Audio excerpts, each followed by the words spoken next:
Ryobi LINK made my shop look like it belonged in a catalog. Clean, bright, organized, exactly what I wanted when I first put it up. But in a small shop like this, looks great, doesn't matter if the wall won't actually work. After a while, I kept seeing all this bare wall that I couldn't really use, no matter what configuration I tried. So I ripped most of it down, built a full French cleat wall, and then put my favorite Ryobi hardware right back on top.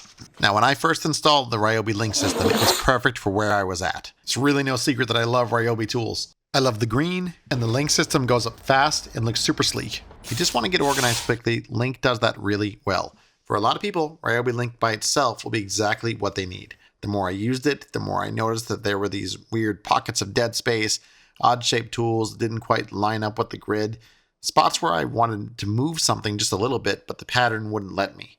Just like pegboard, you're locked into someone else's spacing. I'd have a 3-inch gap that was too small for a tool, but too big to ignore.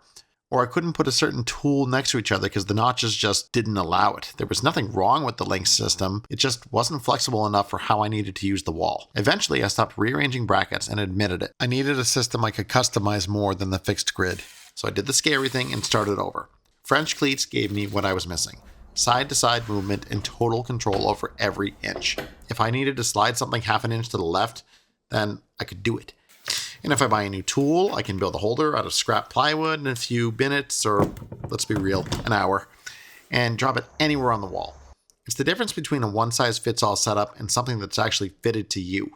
These oddball tools that never really fit into the LINK pattern finally have homes.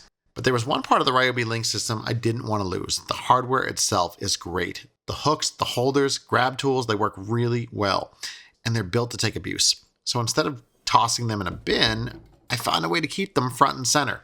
I pulled some of the LINK hooks off of their original backing and mounted them to French Cleat blocks. Same hardware, new backbone. I kept the muscle, but I added the movement. Now I got the strength and polish of the Ryobi LINK system with the freedom of the cleats. I also kept the dedicated LINK section for utility stuff. You know, the small bits holder and my paper towel roll, things like that. For that kind of gear, the snap-in, snap-out speed of the Ryobi LINK system is really hard to beat. But for my hand tools and precision gear and just all my knickknacks here and there, the French Cleats win every time. So in this shop, French Cleats are the backbone. They let me obsess over every inch of wall space, but Ryobi LINK still earns its place. It just lives on the cleats, and that small section over there.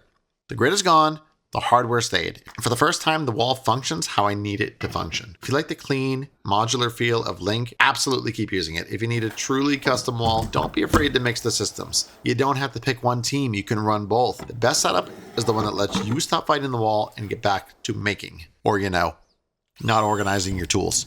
Am I proud how this came out? Yes. And it's one more step towards getting this whole shop dialed in. If you have ideas for what I should tackle next in the shop, drop it in the comments and subscribe. I'd love to try and tackle anything you come up with, even if it's weird or completely unnecessary. Measure once, cut twice. And check out this other video